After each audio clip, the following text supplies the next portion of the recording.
আমদানিতে শুল্ক প্রত্যাহারের পরেও বাড়ছে চালের দাম। কর্পোরেট কোম্পানিকে দুষছেন ব্যবসায়ীরা। কম্পিটিশন করে যখন ধান কিনতে যায় অটোমেটিক ধানের বাজারটা বাড়ে। তো ধানের বাজার যখন বাড়ে চালের বাজারটা বাড়ে। 1000 টাকা মন কিনলো, আর হচ্ছে গ্রুপ অফ কোম্পানিজগুলো করে কি 1200 টাকা মন কিনে। কেন কিনে তারা?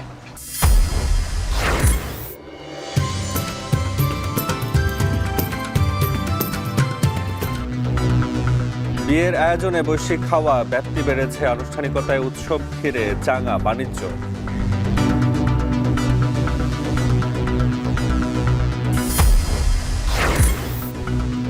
চলে গেলেন শক্তিমান অভিনেতা প্রবীর মিত্র। দুপুরে বিএফডিসিতে জানাজা শেষে আজিমপুরে দাফন। নিজের কাজকে অনেক ভালোবাসতেন এবং উনি চলচ্চিত্র ছাড়া, অভিনয় ছাড়া আর জীবনে কোনো কিছু চিন্তা করেন নাই। বাবার পরও যদি তার ভালোবাসা পেয়ে থাকি, স্নেহ পেয়ে থাকি, সেটা আনোয়ার হোসেন, তারপরে প্রবীর মিত্র। এবং শীতকালীন ঝড়ের কবলে যুক্তরাষ্ট্র ও যুক্তরাজ্য, তীব্র তুষারপাতের ঝুঁকি, বিভিন্ন স্থানে জরুরি অবস্থা।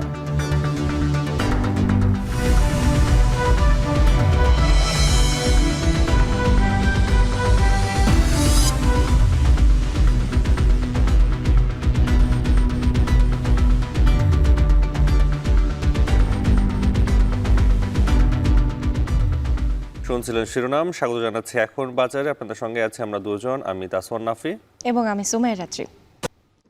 দেশের চাহিদার তুলনায় চাল উৎপাদন বেশি হচ্ছে। এরপরেও ব্যবসায়ীদের দাবির প্রেক্ষিতে 2 দফায় চাল আমদানিতে শুল্ক প্রত্যাহার করেছে এনবিআর। তবুও ডিসেম্বরে সরু চাল কেজিতে 8 থেকে 10 টাকা বেড়ে 80 টাকা ছাড়িয়েছে। বেড়েছে মোটা চালের দামও। এজন্য কর্পোরেট কোম্পানিকে দুষছেন খুচরা ও পাইকারি ব্যবসায়ীরা। বিস্তারিত মাছার মাহবুবের প্রতিবেদনে। ক্ষমতা গ্রহণের পর বাজার নিয়ন্ত্রণে চাল আমদানিতে 2 দফা পুরোপুরি রাজস্ব ছাড় দিয়েছে অন্তর্বর্তী সরকার। এনবিআর বলছে এতে প্রতি কেজি আমদানিকৃত চাল থেকে 25 টাকা রাজস্ব হারাবে সরকার, যদিও এ ছাড়ে কোনো পরিবর্তন নেই বাজারে। গত 25 অক্টোবর 20% শুল্ক কমিয়ে প্রতি কেজি চালে 14.5 টাকা রাজস্ব ছাড় দেয় এনবিআর। এরপর 1 নভেম্বর সব ধরনের শুল্ক প্রত্যাহার করে দাম কমানো হয় আরও 9.5 টাকা। পরবর্তীতে 4 নভেম্বর সরকারিভাবে 5,87,000 টন চাল আমদানির অনুমতি দেয় খাদ্য মন্ত্রণালয়। এ পরিমাণ চাল আমদানি হলে সরকারকে রাজস্ব হারাতে হবে 1000 কোটি টাকার বেশি। তবে এরপরেও প্রতি কেজি চালের দাম বেড়েছে 8 থেকে 10 টাকা পর্যন্ত। রাজধানীর কাউরান বাজার ও মোহাম্মদপুর সহ বেশ কয়েকটি বাজার ঘুরে দেখা গেছে ডিসেম্বরের কয়েক সপ্তাহে প্রতি বস্তা সরু চালে দাম বেড়েছে 200 থেকে 250 টাকা, যাতে খুচরা পর্যায়ে কেজিতে 8 থেকে 10 টাকা বেড়ে দাম ছাড়িয়েছে 80 টাকা। মোটা চালের দামও সর্বনিম্ন 60 টাকা। আমদানি না করলেও দাম নিয়ন্ত্রণ সম্ভব জানিয়ে খুচরা ব্যবসায়ীরা দায় দিচ্ছেন কর্পোরেট কোম্পানির ঘাড়ে। একজোট হয়ে ওরা সবাই এখন বৈশা দাম নির্ধারণ করে যে আমরা এই রেটে মাল ছাড়বো। 1000 টাকা মন কিনলো, আর হচ্ছে গ্রুপ অফ কোম্পানিজগুলো করে কি 1200 টাকা মন কিনে। কেন কিনে তারা? তাদের হচ্ছে লিকুইডিটির অভাব নাই। বড় বড় কোম্পানিতে চাপ দিলে আর সরকার যদি চাল কিছু আমদানি করে অবশ্যই চালের দাম কমে যাবে। বিবিএস বলছে দেশে 3.5 কোটি টনের কিছু বেশি চাহিদার বিপরীতে চলতি বছর চালের উৎপাদন 4 কোটি টন ছাড়িয়েছে। এর মধ্যে খাদ্য মন্ত্রণালয়ের তথ্যমতে বন্যায় 11,000 টন নষ্ট হলেও উৎপাদন চাহিদার তুলনায় বেশি। এরপরেও বাজার নিয়ন্ত্রণে আমদানির অনুমোদন দিয়েছে সরকার। রাজধানীর গুদাম মালিকরা বলছেন ধানের দাম বৃদ্ধি আর কর্পোরেট কোম্পানিগুলোর প্রতিযোগিতায় ঊর্ধ্বমুখী চালের বাজার। অপরদিকে দেশের তুলনায় খরচ বেশি পড়ায় ভারতের চাল আমদানিতে আগ্রহী নন ব্যবসায়ীরা। তখন কম্পিটিশন করে যখন ধান কিনতে যায় অটোমেটিক ধানের বাজারটা বাড়ে। তো ধানের বাজার যখন বাড়ে চালের বাজারটা বাড়ে। যেগুলো কর্পোরেট আছে, অনেকগুলি কোম্পানি বাংলাদেশে যত বড় বড় কোম্পানি তাদের মার্কেট আছে, যাদের অটো রাইস মিল আছে, তাদেরও আপনার কম্পিটিশন দিয়ে ধান কিনে। যে ইন্ডিয়া থেকে বা অন্যান্য দেশের থেকে মাল নিয়ে আসলে সেই তুলনায় আমাদের চালের বাজারটা আরও কম বিনিময়। এদিকে এনবিআর 5 লাখ টনের বেশি চাল আমদানির অনুমোদন দিলেও আমদানি হয়েছে মাত্র 11,000 টন। শুল্ক কমানোর পরও কেন এই আগ্রহ? তাহলে কি বাস্তবতা না বুঝেই বাণিজ্য বিভাগ ও ব্যবসায়ীরা দাম কমাতে শুল্ক কমানোর দাবি জানিয়েছিলেন? তারা কিন্তু এক্সামশনটা এনবিআরকে দিতে বলছে। এনবিআর এক্সামশনটা দিয়ে দিছে। এটা কিন্তু ব্যবসায়ীদের চাওয়ার আগেই দিছে এবং তখন এটা এক্সামশন দিতে দিতে আন্তর্জাতিক বাজারে বিশেষ করে ভারত সহ আমরা যেগুলো জিনিস জায়গা থেকে নিয়ে আসি সেগুলো জায়গায় চালের দাম তারা বাড়িয়ে ফেলছে। সরকারি পর্যায়ে এটা চেষ্টা করতে হবে যে কোন বন্ধু রাষ্ট্রে দেন দরবার করে চালটা তুলনামূলক কম দামে আনা যায়। রাজস্ব ছাড়ের পরেও দাম নিয়ন্ত্রণে ব্যবসায়ীদের সদিচ্ছার অভাব দেখছেন ভোক্তা অধিদপ্তরের মহাপরিচালক। বলছেন, সরকারের রাজস্ব ছাড়ে পাওয়া অর্থে নিজেদের পকেট ভারী করছেন ব্যবসায়ীরা, কিন্তু এর তদারকির দায়িত্ব কার? আমদানিকারকরা তার সাথে আপনার পাইকারি থেকে শুরু করে ব্যবসায়ীরা সম্ভবত এই মেসেজটা এখনও নেয় নাই। হয়তো বা চাপ সৃষ্টি যদি না নিতান্ত প্রয়োজন মনে হয় যে আর হচ্ছে না, তখন হয়তো গভর্নমেন্ট নানা অন্যভাবে যাবে। বর্তমানে এক মৌসুমে সরকারি গুদামে চালের মজুত সক্ষমতা নেমেছে মাত্র ৮ লাখ টনে। অপরদিকে চাল মজুত করায় প্রতিযোগিতায় নেমেছে কর্পোরেট কোম্পানিগুলো, যার ফলে চাহিদার তুলনায় চালের উৎপাদন বেশি হওয়ার পরেও চালের দাম নিয়ন্ত্রণ সরকারের হাত ফসকে ব্যবসায়ীদের হাতেই থেকে যাচ্ছে বলে মত সংশ্লিষ্টদের। মাঝার মাহবুব, এখন, ঢাকা। সাতক্ষীরায় প্রথমবার বিনা ১৭ জাতের পরীক্ষামূলক চাষে সফলতা মিলেছে। নতুন জাতের এই ধান আবাদে সার পানি কম লাগছে, কাটাও যাচ্ছে আগে ভাগেই। উন্নত গুণাগুণ সম্পন্ন ও খরা সহিষ্ণু হওয়ায় কৃষকের কাছে জনপ্রিয় হচ্ছে বিনা ১৭। সাতক্ষীরা থেকে আহসান রাজীবের প্রতিবেদন, ক্যামেরায় ছিলেন মাসুদ রানা। মাঠ জুড়ে দোল খাচ্ছে বিনা ১৭ জাতের ধান। চলতি বছর প্রথমবারের মতো পরীক্ষামূলকভাবে সাতক্ষীরা জেলার বেশ কিছু এলাকায় চাষ করা হয় এই ধান। বাংলাদেশ পরমাণু কৃষি গবেষণা ইনস্টিটিউটের উপকেন্দ্র সাতক্ষীরার পরিচালিত গবেষণা ও সম্প্রসারণের অংশ হিসেবে এসব ধানের চাষ হচ্ছে। তালা উপজেলার কুমিরা ইউনিয়নের দাঁতপুর গ্রামের কৃষকরা এবারই প্রথম চাষ করেছেন সুফলা এই জাতের ধান। চাষিরা বলছেন, উঁচু জমিতে চাষ করা এই ফসলে সার ও সেচ প্রায় ৩০% কম লেগেছে। এছাড়া চাষ করার ১১৫ দিন পরেই ঘরে তুলতে পারছেন তারা। একই সঙ্গে প্রতি একর জমিতে উৎপাদন হয়েছে ৬০ থেকে ৬৫ মণ ধান, যা কৃষকের কাছ থেকে বীজ হিসেবে ক্রয় করছে বিনা। এই ধান চাষ করে আমি লাভবান, কেননা এ লাভবান এই জন্যে অল্প টাইমে এত ফলন আমরা আগে কখনো কল্পনাও করিনি। বিঘা প্রতি আমাদের ৪২ শতকের বিঘায় ৩০ থেকে ৩২ মণ ধান পাচ্ছি। খরচ দিতেছে অন্য অনুদানের থেকে ৩ ভাগের ২ বা ১ ভাগ বাঁচে। সার কম লাগে, ইউরিয়া কম লাগে। সংশ্লিষ্ট বিজ্ঞানীরা বলছেন, যৌথ গবেষণায় অনেকগুলো বৈশিষ্ট্যের সমন্বয়ে বিনা ধান ১৭ উদ্ভাবন করা হয়েছে। এটি স্বল্পমেয়াদী জাতের হওয়ায় ধান কাটার পর একই জমিতে রবি শস্য হিসেবে চাষ করা যায় সরিষা, মসুর ডাল, আলু। এতে বাড়তি ফসল উৎপাদনের পাশাপাশি আয় বাড়বে কৃষকদের। বিনা ধান ১৭ অনেক সুন্দর হয়েছে, ভালো ফলন হয়েছে। একইভাবে আমরা এই প্রকল্পের মাধ্যমে প্রায় ৭০০ টন বীজ ক্রয় করব এবং এগুলো কৃষকের মাঝে বিনামূল্যে বিতরণ করার উদ্যোগ রয়েছে। কৃষকরা আসলেই ভালো ফলন পাচ্ছে, যেগুলো এই আর্থিক উন্নয়নের জন্য এই বিনা ধান ১৭ একটা গুরুত্বপূর্ণ ভূমিকা পালন করবে। এটা পানি কম লাগে, এটা সার কম লাগে, সময় কম লাগে, কিন্তু ফলন দেয় অত্যন্ত বেশি, অনেক বেশি। নতুন এই ধানের জাত খরা সহিষ্ণু হওয়ায় খুলনা, যশোর, সাতক্ষীরা অঞ্চলের উঁচু ও মাঝারি উঁচু জমিতে এই ধানের চাষ সম্ভব বলছেন বৈজ্ঞানিক কর্মকর্তারা। আহসান রাজীব, এখন, সাতক্ষীরা। মেহেরপুরে গত কয়েকদিন ধরে চলছে শীতের দাপট। এর মধ্যে ১ জানুয়ারি থেকে শুরু হয়েছে শিক্ষা প্রতিষ্ঠানের শ্রেণী কার্যক্রম। তীব্র শীতে স্কুলে পৌঁছাতে ভোগান্তিতে পড়ছেন শিক্ষার্থীরা। এ বিষয়ে মেহেরপুর থেকে শীত ও শিক্ষার্থীদের ভোগান্তির বিস্তারিত জানাতে যুক্ত হচ্ছেন মুজাহিদ আল মুন্না। মুন্না, আমরা দেখতে পাচ্ছি এখনো যে আপনি যে জায়গায় দাঁড়িয়ে আছেন সেখানে কুয়াশা পেছনে এবং শিক্ষার্থীরা দাঁড়িয়ে আছে। শীতে শিক্ষার্থীদের কি ধরনের প্রতিবন্ধকতার সম্মুখীন হতে হচ্ছে জানাবেন। নাফি, আপনাকে আমি জানিয়ে রাখি, মেহেরপুরে কিন্তু ধীরে ধীরে একেবারে জেঁকে বসছে শীত। যদিও আজ সকাল ৬টায় মেহেরপুর চুয়াডাঙ্গা এই অঞ্চলে সর্বনিম্ন তাপমাত্রা রেকর্ড করা হয়েছে ১৩.৪ ডিগ্রি সেলসিয়াস, যা গত ২ দিনের চাইতে কিছুটা বেশি। তারপরেও কিন্তু তাপমাত্রা কিছুটা বাড়লেও শীতের যে প্রকোপ সেটি কিন্তু একটু কমেনি, বরঞ্চ শীতের প্রকোপ আরো একটু বেড়েছে এবং সাথে কিন্তু দিনভর কুয়াশার দাপট থাকছে। যদিও বেলা বাড়ার সাথে সাথে সূর্যের দেখা মিলছে, কিন্তু তার দাপট বা প্রভাব কিন্তু থাকছে না। এতে করে সবচাইতে বেশি বিপাকে পড়েছে স্কুলগামী শিক্ষার্থীরা, বিশেষ করে যারা একেবারে ছোট ক্লাসের স্টুডেন্ট, বিশেষ করে প্লে, নার্সারি বা 1, 2 এই ধরনের বাচ্চাদের কিন্তু ভোগান্তিটা বেশি। কারণ মেহেরপুরে বিভিন্ন শিক্ষা প্রতিষ্ঠান কিন্তু শুরু হয় 7:15 থেকে শুরু করে 8টা বা 8:30টার মধ্যে অনেক শিক্ষা প্রতিষ্ঠান শুরু হয়। এই যে ভোরবেলাতে তারা ঘুম থেকে উঠে এই শীতের মধ্যে রেডি হয়ে স্কুলে আসবে, এটা এক ধরনের ভোগান্তি। আবার আরেকটা ভোগান্তি পাচ্ছে শিক্ষার্থীরা, সেটি হচ্ছে স্কুলে যাবার উদ্দেশ্যে বাড়ি থেকে বের হয়ে অনেক সময় কিন্তু যানবাহন পাচ্ছে না। কারণ অতিরিক্ত শীতের কারণে রিক্সা, অটোরিক্সা, ভ্যান বা আপনার যারা যে সমস্ত যানবাহন করে স্কুলে শিক্ষার্থীরা আসে, এই ধরনের যানবাহন কিন্তু রাস্তায় একেবারে কম, যার ফলে অনেক শিক্ষার্থী স্কুলে আসতে বিভিন্ন ধরনের ভোগান্তিতে পড়ছে, তারা যানবাহন পাচ্ছে না। এর পাশাপাশি আমি শিক্ষার্থীদের সাথে কথা বলেছি, যদিও এখন যে সময় চলছে প্রতিযোগিতার যুগ, সেই প্রতিযোগিতাতে যদি ক্লাস না করে অনেকেই পিছিয়ে পড়বে, তাই তারা কিন্তু পিছিয়ে থাকতে চায় না। এই কারণে অনেক শিক্ষার্থী স্কুলমুখী হচ্ছে। আমি কয়েকজন শিক্ষকের সাথে কথা বলেছি, তারা আমাকে জানিয়েছেন যেহেতু বছরের প্রথম থেকে স্কুল শুরু হয়েছে, স্কুলে শিক্ষার্থীদের উপস্থিতিও কিন্তু একেবারে যে সন্তোষজনক এটা বলছে, কারণ অনেক শিক্ষার্থী স্কুলে আসছে।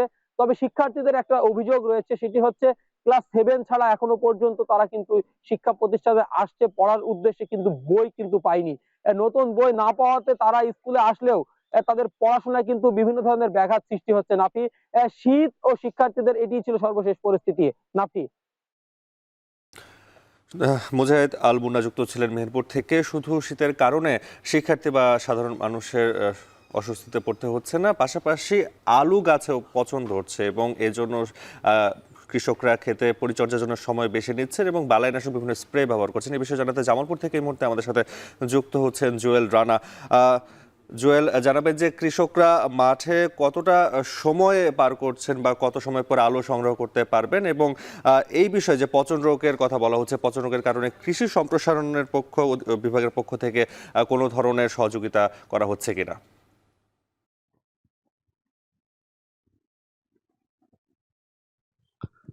নাফি, দেখেন, জামালপুরে চলতি বছরে 4,630 হেক্টর জমিতে আলু চাষ করা হয়েছে, অর্থাৎ গত বছরের চেয়ে প্রায় 600 হেক্টর বেশি জমিতে আলু চাষ করা হয়েছে। আর কৃষি সম্প্রসারণ অধিদপ্তরের পক্ষ থেকে এই মুহূর্তে কৃষকদের পাশে যারা মাঠ উপসহকারী কর্মকর্তা রয়েছে, তারা কিন্তু আলুর মাঠে যাচ্ছে, নিয়মিত কৃষকদের পরামর্শ দিচ্ছে। বিভিন্ন ধরনের যে বালাইনাশক যে রয়েছে, যে কীটনাশক রয়েছে, সেটি তারা নিয়মিত স্প্রে করার পরামর্শ দিয়ে যাচ্ছে। আর কৃষকরা জানিয়েছে তারা সকাল থেকে অর্থাৎ বিকাল পর্যন্ত, অর্থাৎ 4টা 4:30টার মধ্যে তারা মাঠে কিন্তু নিরলসভাবে কাজ করে যাচ্ছে, বিভিন্ন ধরনের বালাইনাশক স্প্রে করছে। কৃষকদের লেবার শ্রমিকদের নিয়ে তারা আলুর ক্ষেতের পরিচর্যায় ব্যস্ত সময় পার করছে। আর কৃষকরা জানিয়েছে ফেব্রুয়ারির শুরুর দিকে এমনকি মাঝামাঝি তারা পূর্ণাঙ্গভাবে তারা আলু উত্তোলন করতে পারবে। আর যদি বলি চলতি বছর জামালপুরে যে আলু চাষ করা হয়েছে, সেখানে কৃষকদের খরচটা কিন্তু দ্বিগুণের বেশি পড়ে গেছে। অর্থাৎ তারা যে আলু বীজ একটি সংকট ছিল, সেই সময় তারা কিন্তু 110 থেকে 120 টাকা কেজি আলু সংগ্রহ করেছিল। তারা সেই আলু, অন্যদিকে লেবার খরচ বেশি ছিল, সার কীটনাশক সেগুলোর দাম বেশি ছিল, জমি ভাড়ার খরচ ছিল, সব মিলিয়ে বলা চলে দামটা একেবারে দ্বিগুণের অধিক হয়ে গেছে এবার আলু চাষে। সব মিলিয়ে বলা চলে যে আলু যে চাষ শুরু হয়েছে, ইতিমধ্যে চলমান শৈত্যপ্রবাহের কারণে আলুর গাছে পচন রোগ দেখা দিয়েছে। এতে কিন্তু কৃষকরা দুশ্চিন্তার মধ্যে রয়েছে। তারা কিন্তু প্রতিনিয়ত বিভিন্ন কৃষি উপসহকারীর কাছে যাচ্ছে, কৃষি সম্প্রসারণ অধিদপ্তরে যাচ্ছে, বিভিন্ন আলু বিশেষজ্ঞ যারা আছে তাদের কাছে পরামর্শ নিয়েই তারা কিন্তু এই স্প্রে গুলা করছে। এতে কিন্তু তাদের খরচটা কিন্তু দ্বিগুণের অধিক হয়ে যাচ্ছে। বর্তমানে যে আলুর দাম রয়েছে জেলায় 45 থেকে 40 বা 50 টাকা কেজি দরে বিক্রি হচ্ছে, এই দামটা যদি কৃষকরা আলু উত্তোলনের সময় পায়, তাহলে কিন্তু তারা খরচ পুষিয়ে কিছুটা লাভের মুখ দেখতে পাবে। আরেকটা বিষয় বলা চলে, জামালপুরে যেই পরিমাণ আলু চাষ করা হচ্ছে, সে তুলনায় কিন্তু পর্যাপ্ত হিমাগার না থাকার কারণে সেটিও কিন্তু একটি দুশ্চিন্তার কারণ হয়ে দাঁড়িয়েছে। অর্থাৎ যে আলু তারা সংরক্ষণ করে, সেই প্রক্রিয়া প্রসেসে কিন্তু জামালপুরে পর্যাপ্ত নেই বললেই চলে। আরেকটা বিষয় বলা চলে, এখানকার যে কৃষক রয়েছে তারা বলছে যে আলুর যে পচন রোগটা ধরেছে, সেটি যদি পরিবেশ এই কিছু রোদ থাকে, তাহলে অনেকটাই কিন্তু পচন রোধ করা সম্ভব। এই ছিল জামালপুর থেকে আমার কাছে সর্বশেষ তথ্য। নাফি। চলমান শৈত্যপ্রবাহের কারণে আলু গাছে পচন রোগ দেখা দিয়েছে, সে খবর জানাতে জামালপুর থেকে যুক্ত ছিলেন সহকর্মী জুয়েল রানা। নাফি, আপনি জানেন শীত আসলে কিন্তু সবসময় বিয়ের যে একটা আয়োজন, সেটা কিন্তু সবসময় হয়ে থাকে, এবং এই শীতেও কিন্তু একই রকম বিভিন্ন জায়গায় বিয়ের অনুষ্ঠান হচ্ছে। সেক্ষেত্রে সাজসজ্জা বা আপ্যায়ন কোনো কিছুই যেন বাদ পড়ছে না। রাত্রি, ব্যবসায়ীরা যেটা বলছেন মৌসুম ঘিরে এই বিয়ের ব্যস্ততা বাড়লেও এই দিনকে দিন এই মূল্যস্ফীতির বাজারে বিয়ের ফর্দটা অনেকটাই ছোট হয়ে আসছে এবং অর্থনীতিবিদরা বলছেন বিয়ের সঙ্গে বাণিজ্য যুক্ত হলেও আয়োজনে পুরনো রীতি যেন অবলীন রয়েছে। এ বিষয়ে বিস্তারিত জানাবেন সহকর্মী সাজিদ আরাফাত।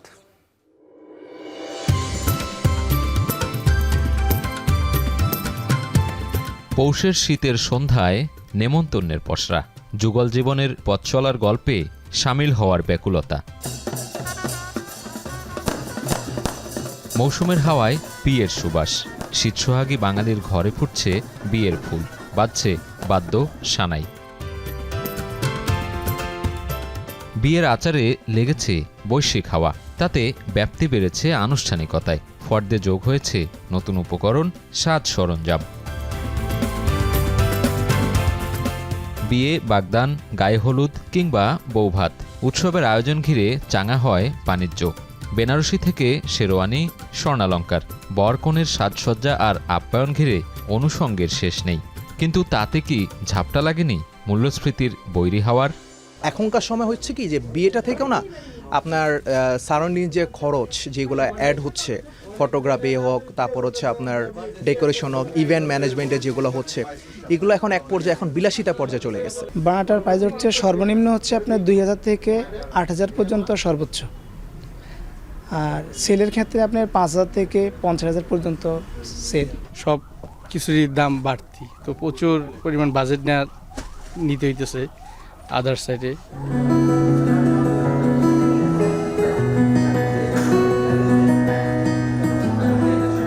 স্বর্ণের চাকচিক্য ছাড়া বিয়ে যেন কল্পনাতীত, গহনার আভিজাত্যে কোণে পায় বাড়তি সৌন্দর্য।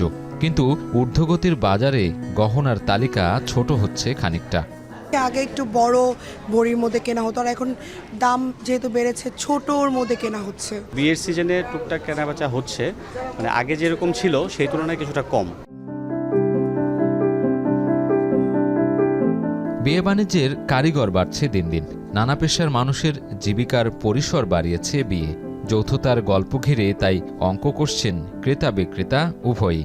দেশের বাজার সম্পর্কে আমার ততটা ধারণা নাই, তারপরেও যে টাকা আমি বাজেট নিয়েছি তো হচ্ছে না আর কি। বিয়ে পারপাসে বেনারসি আমাদের মানে সব রকম, আপনি চাইলে 5000 থেকে শুরু করে আমাদের কাছে 50-60 হাজার টাকা পর্যন্ত পিওর রিয়েল বেনারসি, যেটা কেউ চায় যে আমি যেমন অনেক বড় বড় সেলিব্রিটিরা আমাদের এখান থেকে নিয়ে যায়। আনন্দ আয়োজনের নেমন্তন্নে থাকে নানা পদের পসরা। অতীতে বাড়ির উঠোনের এই আহার আয়োজন গড়িয়েছে কমিউনিটি সেন্টারে। আপ্যায়নের ভিন্নতার সাথে বেড়েছে ব্যয়ও। দ্রব্যমূল্যের ঊর্ধ্বগতির কারণে ধরেন যে আগে যে প্রোগ্রামটা 400 লোকের হতো সেটা এখন 200 লোকের করতেছে। গেস্টের পরিমাণটা তারা কমায় নিয়ে আসছে। আমি জানি না এটা নানান রাষ্ট্রীয় কারণেও হইতে পারে।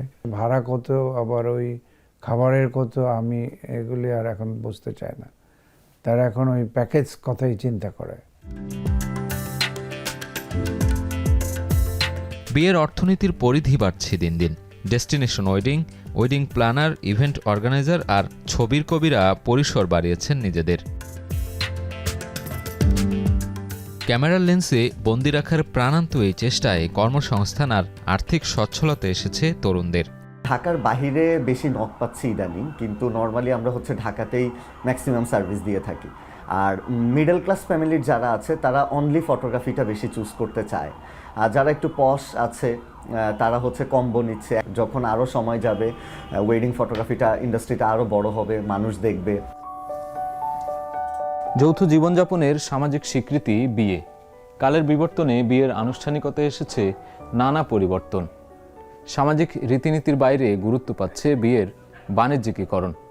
অর্থনীতিবিদরা বলছেন বিয়ের বাজারের সঙ্গে যুক্ত হয়ে অনেকেই আর্থিকভাবে সচ্ছল হচ্ছেন ঠিকই, তবে বিয়ের যে আদি ও অকৃত্রিম রূপ রয়েছে সেটি যেন এই স্রোতে হারিয়ে না যায়।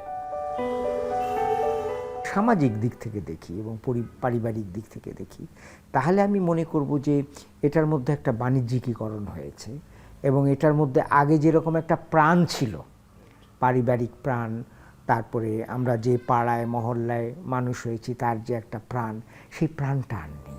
বিয়ের সামাজিকতায় বাণিজ্যের নানা দিক যুক্ত হলেও সবার আশা আয়োজনের ভিন্নতায় যেন হারিয়ে না যায় পুরনো চল, আর অমলিন থাক একান্নবর্তী উৎসবের ছোঁয়া। সাজিদ আরাফাত, এখন, ঢাকা। চলে গেলেন খ্যাতিমান ও বর্ষিয়ান অভিনেতা প্রবীর মিত্র। রোববার রাত 10:30টায় রাজধানীর একটি বেসরকারি হাসপাতালে চিকিৎসাধীন অবস্থায় তার মৃত্যু হয়। আজ বাদ জোহর বিএফডিসিতে জানাজা শেষে আজিমপুর কবরস্থানে দাফন করা হবে তাকে। বিস্তারিত আতাউর নিয়নের প্রতিবেদনে।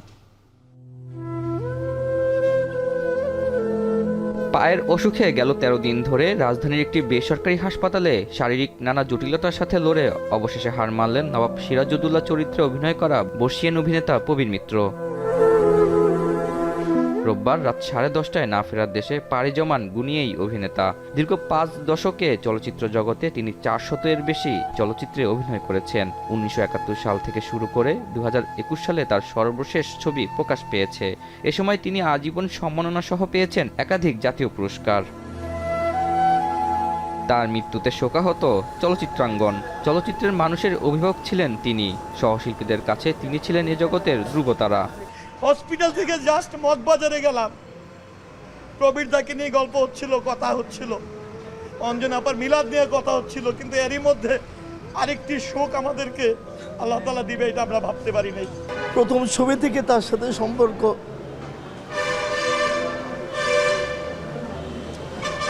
হাতে পায়ে ধরে অভিনয় ভুল হতো সেটাই শিখিয়েছেন।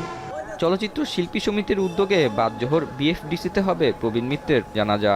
এরপর অন্যান্য আনুষ্ঠানিকতা শেষে আজিমপুর কবরস্থানে তাকে দাফন করা হবে। ওনার নামাজে জানাজা এফডিসির মসজিদে অনুষ্ঠিত হবে, আর বাদ জোহর অনুষ্ঠিত হবে, এবং ওখান থেকে আমরা চ্যানেল আইতে একটা বোধহয় অনুষ্ঠান হবে, ওখান থেকে তারপরে আমরা আজিমপুর কবরস্থানে ওনাকে দাফন করব। বর্ষিয়ান এই অভিনেতার মৃত্যুতে যে স্থান শূন্য হয়েছে তা কখনই পূরণ হবার নয় বলছেন শুভাকাঙ্ক্ষীরা। আতাউর নিয়ন, এখন, ঢাকা। গণ অধিকার পরিষদের সিনিয়র সহ সভাপতি ফারুক হাসানের উপর হামলার ঘটনায় দুজনকে আটক করেছে পুলিশ। সোমবার দিবাগত রাত 4:30 নাগাদ তাদের আটক করে শাহবাগ থানায় আনা হয়। পুলিশ জানায় রাতে হামলায় জড়িত দুজন জাতীয় চক্ষু বিজ্ঞান ইনস্টিটিউটে অবস্থান করছিলেন। খবর পেয়ে সেখানে অভিযান চালানো হয়, পরে সেখান থেকে সেনাবাহিনীর সহযোগিতায় তাদের আটক করা হয়। বাকি দুজনকে ধরতে চেষ্টা চালাচ্ছে পুলিশ। আটক দুজনকে আজ আদালতে হাজির করা হবে। রোববার বিকেলে 24 ঘন্টার মধ্যে হামলাকারীদের গ্রেপ্তারের দাবি জানিয়েছেন গণ অধিকার পরিষদের সভাপতি নুরুল হক নুরু।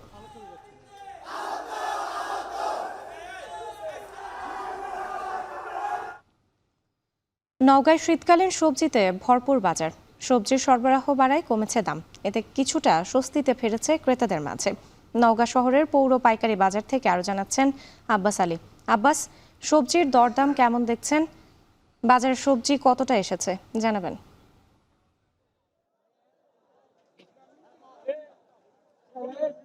রাত্রি শীতকালীন বিভিন্ন ধরনের যে শাকসবজি রয়েছে তার সবগুলোই বলা যায় যে এই নওগাঁ পৌর পাইকারি বাজারে এসেছে। সবচেয়ে বেশি দামের সবজি মিলছে 40 টাকা পর্যন্ত। আর এই সব সবজির সরবরাহ বাজারে হওয়ার কারণে দাম তুলনামূলক কম রয়েছে, যার কারণে ক্রেতাদের মাঝে কিছুটা স্বস্তি ফিরেছে। যদি বলি যে নওগাঁ পৌর পাইকারি বাজার সবচেয়ে বেশি দামে যে সবজি, গাজর বিক্রি হচ্ছে 40 টাকা কেজি। আর এখন যেহেতু আগাম জাতের আলুর ভর মৌসুম, প্রচুর পরিমাণ আলু এই বাজারে এসেছে এবং প্রকারভেদে বিক্রি হচ্ছে প্রতি কেজি 25 থেকে 30 টাকা পর্যন্ত। এছাড়া অন্যান্য যে সবজি রয়েছে, টমেটো বিক্রি হচ্ছে 30 টাকা কেজি, মরিচও বিক্রি হচ্ছে একই দামে, বেগুন বিক্রি হচ্ছে 20 টাকা কেজি, সিম বিক্রি হচ্ছে প্রকারভেদে 8 থেকে 15 টাকা কেজি পর্যন্ত, ফুলকপি বিক্রি হচ্ছে 4 থেকে 6 টাকা পিস, এবং পাতা পেঁয়াজ রয়েছে তার বিক্রি হচ্ছে 20 থেকে 25 টাকা কেজি।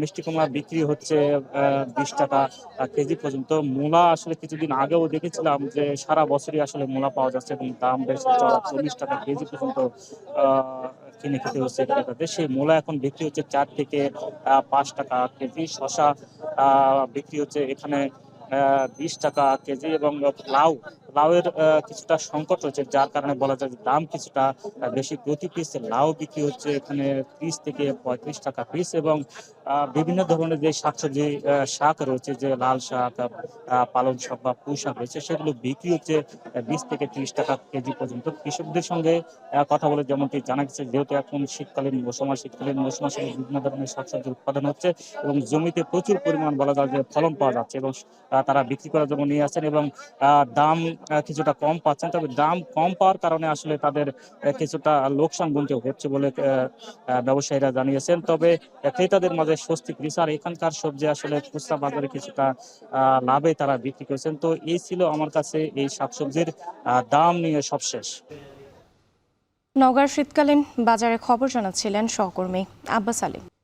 রাত্রে আমরা এই যে দৃশ্যটা দেখতে পাচ্ছি এবং এই সরিষা ক্ষেতের দৃশ্য, এবং শীতের এই সময়টায় অর্থাৎ বছরের সময়টাতে আমরা দেখি সরিষা ক্ষেতের এই নিদারুণ এই সুন্দর দৃশ্য। এবং এই সময়টাতে আরেকটা বিষয়ে খেয়াল করলে দেখবেন যে মৌমাছিরা সরিষা ক্ষেত থেকে মধু সংগ্রহ করে। মৌমাছিরা কিন্তু ঘুরে বেড়ায় এই ক্ষেতের মাঝেই, কিন্তু মৌমাছিদের বলতে গেলে বসবাস এই দিনে বিশেষ করে।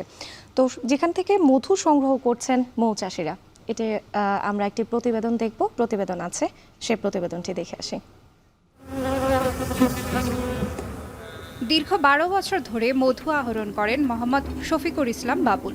বছরের 6 মাসই মৌবাক্স নিয়ে দেশের এক প্রান্ত থেকে অন্য প্রান্তে ছুটে বেড়ান। মাত্র 4টি মৌবাক্স দিয়ে শুরু করা বাবুলের খামারে এখন রয়েছে 150টি বাক্স।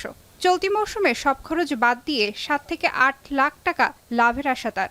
বক্স বর্তমানে আছে 150, তাই পুরা বাক্স কালেকশন করতে পারি নাই, তো আমরা অর্ধেক বাক্সের মতো কালেকশন করছি। তো আমাদের আল্লাহর রহমতে প্রায় 4 মনের উপরে মধু হয়েছে।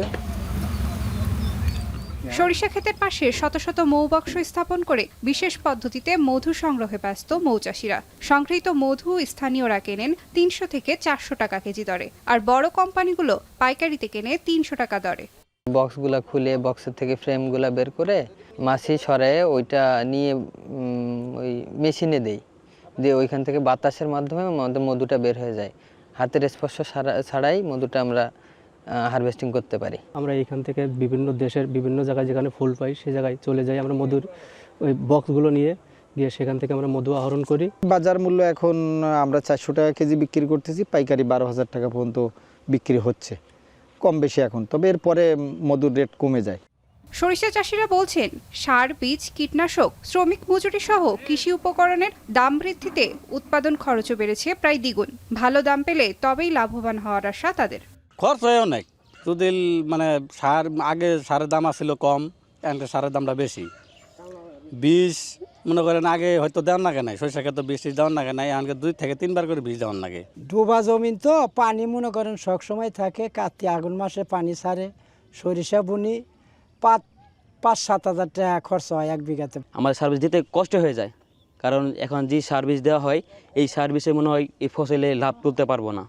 এবছর সরিষার আবাদ হয়েছে লক্ষ্যমাত্রার চেয়ে বেশি। পাশাপাশি মৌচাষীরা মধু সংগ্রহ করতে গিয়ে যাতে কোনো সমস্যায় না পড়ে সে লক্ষ্যে স্থানীয় উপজেলা প্রশাসনের সাথে সমন্বয় করে কাজ করছে স্থানীয় কৃষি বিভাগ। এবছর জামালপুর জেলায় সরিষা আবাদের লক্ষ্যমাত্রা ছিল 46,285 হেক্টর, অর্জিত হয়েছে 41,550 হেক্টর। গত বছরের তুলনায় আবাদ বৃদ্ধি পেয়েছে 385 হেক্টর। কৃষি বিভাগের সকল স্তরের কর্মকর্তাগণ মাঠে কৃষকদের পাশে থেকে প্রয়োজনীয় পরামর্শ প্রদান করে যাচ্ছেন। জামালপুরের সরিষা মাঠে স্থাপন করা হয়েছে 7,820টি মৌবাক্স, যা থেকে এখনো পর্যন্ত সংগৃহীত মধুর পরিমাণ 12 মেট্রিক টন। এখন জামালপুর।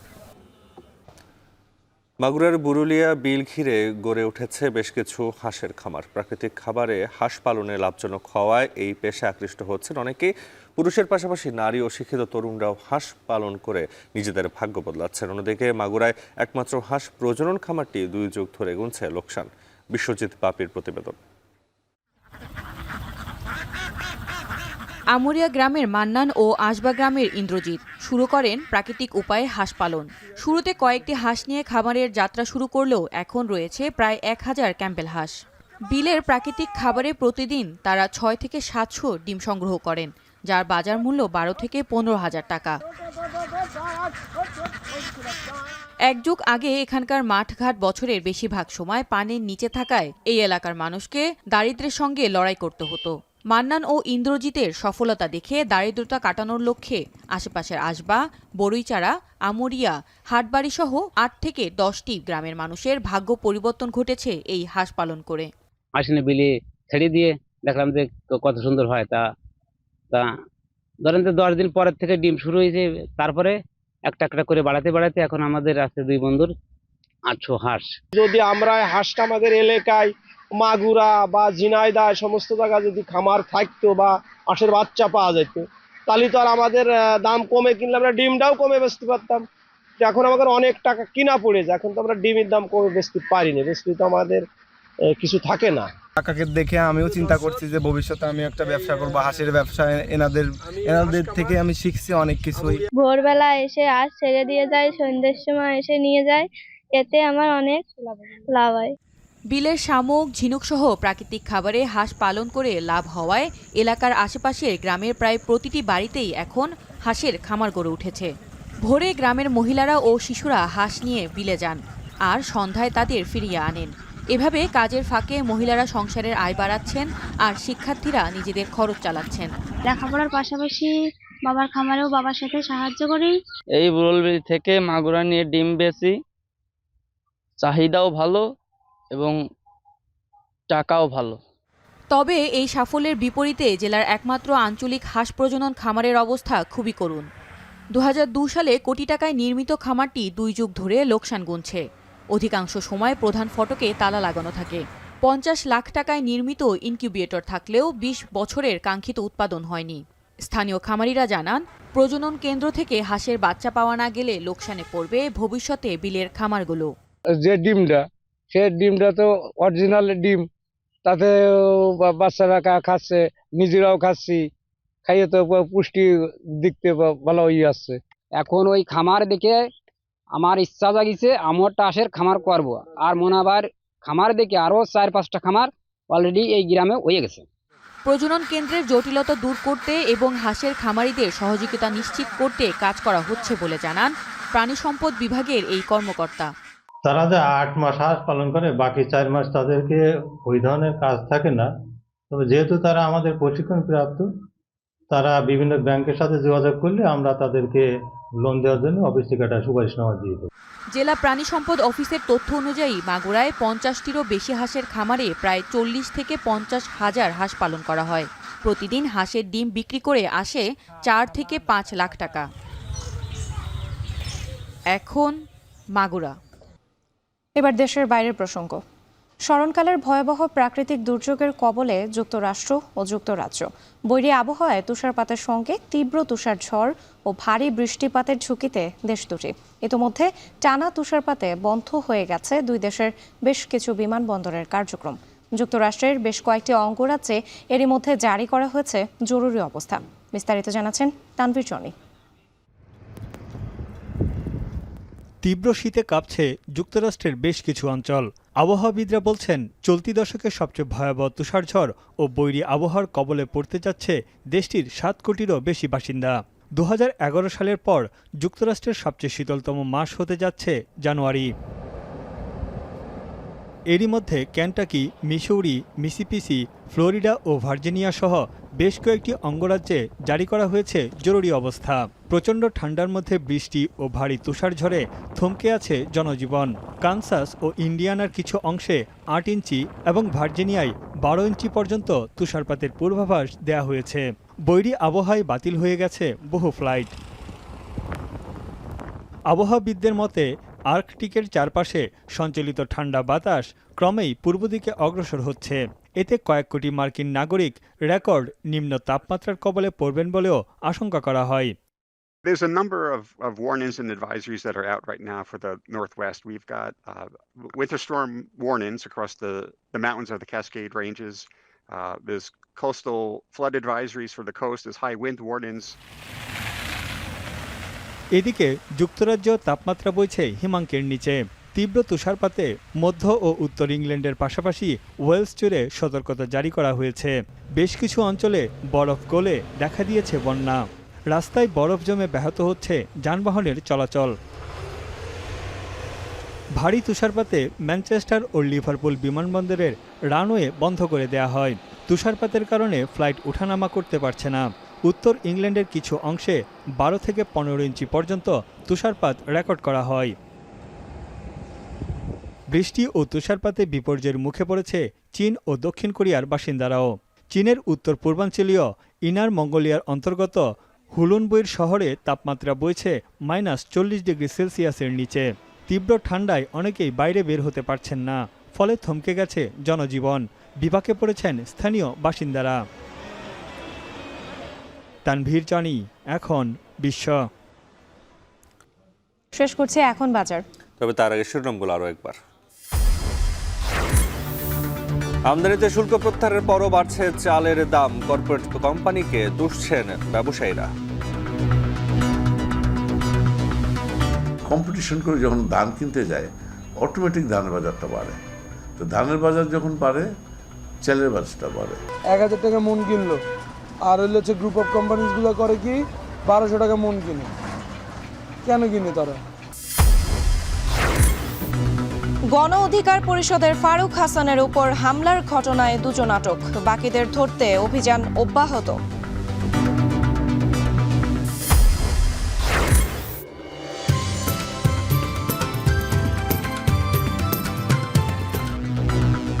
বিয়ের আয়োজনে বৈশ্বিক হাওয়া ব্যাপ্তি বেড়েছে আনুষ্ঠানিকতায়, উৎসব ঘিরে চাঙা বাণিজ্য।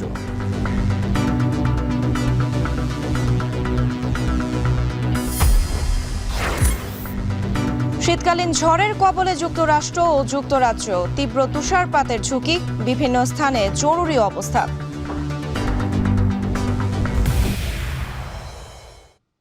এই ছিল এখন বাজারের আয়োজনে। এখন টেলিভিশন ওয়েবসাইটে দেখতে ভিজিট করুন www.ekon.tv।